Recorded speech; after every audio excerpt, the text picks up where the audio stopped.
if you are stressed out about this presidential election, get ready for some more stress and possibly your head to explode, because there are a few things that they are not telling you that could happen that could upend the results of this election and take it away from Joe Biden and give it to President Trump. So let's get right into it. First, Vice President Biden is at 264 Electoral College votes. That is a great place to be. He's about to eclipse the 270 mark.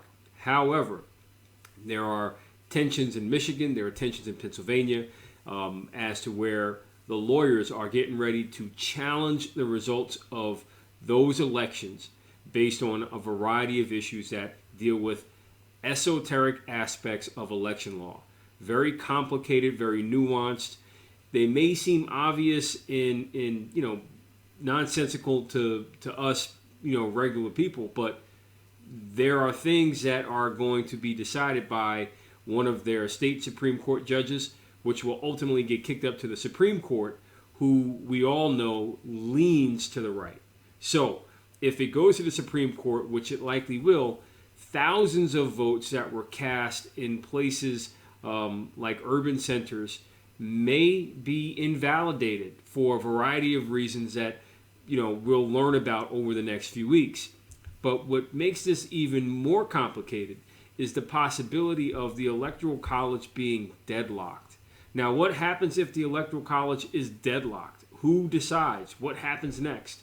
Well, the Constitution calls for the House of Representatives to select the president and the United States Senate to select the vice president. This would be an interesting dynamic. I highly doubt it happens based on the fact that the Congress is led by Nancy Pelosi and the Democrats, and the United States Senate is led by Mitch McConnell and the Republicans. So I can't imagine a Joe Biden-Michael Pence ticket, but guess what? We've seen events erupt into massive chaos like this in our history only one time, and that's when Thomas Jefferson and Aaron Burr were both elected and split the Electoral College in 1801.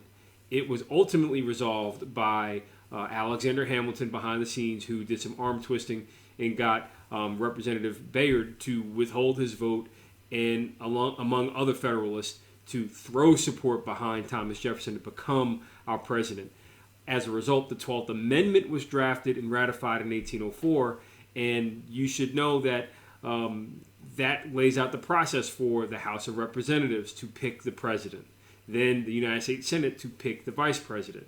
So things could get really tricky if the Electoral College is deadlocked, and things could get really tricky if the United States Supreme Court does not decide this election. So you're going to see a lot of energy focused on election law over the next few weeks, because many things are going to be challenged. Many votes are going to be invalidated, and some may be activated.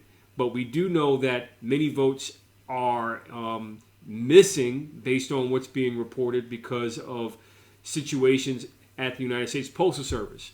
But we knew that those things were going to happen because of the sabotage to the Postal Service leading up to this election. I've discussed it. Many of my peers have discussed it. But the problem is nothing could be done because the executive branch made executive decisions to withhold resources or, simply make cuts. So unfortunately, we're in this situation right now. And the only thing that can be done is if you know somebody that voted in Michigan, Pennsylvania, Georgia, any of the swing states, reach out to them and encourage them to verify that their vote was not just cast, but it was counted.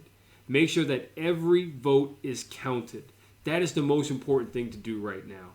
So as I wrap up, I just want to restate that things can get tricky. Take a look at Alexander Hamilton. Great musical, great soundtrack.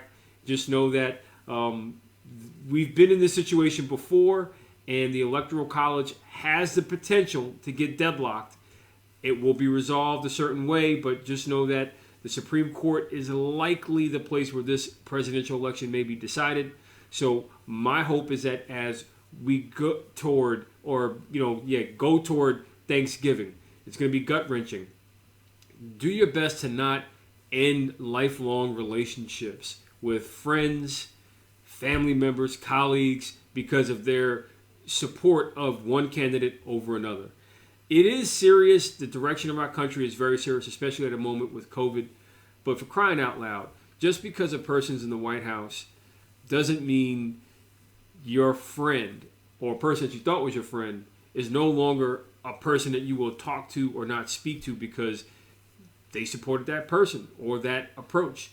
I understand that a lot of things have been done and said over the course of this presidential election, but it's the most un-American thing to do, to divide and conquer each other, all because of someone that's in the White House.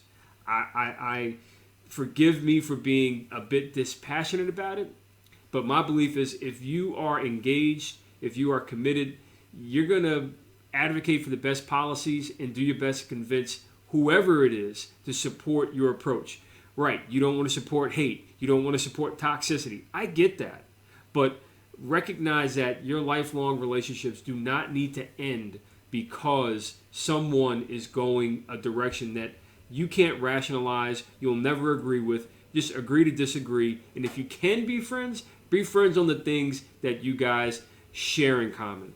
And know that the next election cycle, hopefully it's not as divisive and ugly as this one, but know that the next election cycle is where you have your chance to get off the bench, find your candidates, and support them.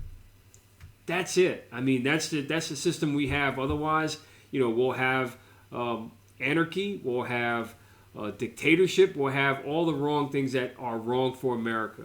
And what's the wrong thing right now is for friends to not be friends. So my hope is, again, it's going to get crazy. It's going to stay stressful. The courts are going to go back and forth on many different issues over the next few weeks. Let's just hope that the election numbers that are coming in are resounding and large enough to stave off any court intervention. This way we can get on with trying to figure out how Vice President Joe Biden, who appears to be poised to clinch the presidency, can work with the Republican Senate and a Democratic House. I think that is something that we need to look forward to and again, reflect on what happened in the Democratic South with the candidates that ran for Senate that had all this promise, but it didn't work out. Why? That's something that Democrats have to do some soul searching on, but at the very least, it looks like this presidential election is headed in a direction that is going to cause more division, more uncertainty.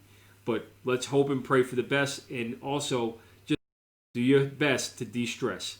It ain't going to be easy, but definitely try.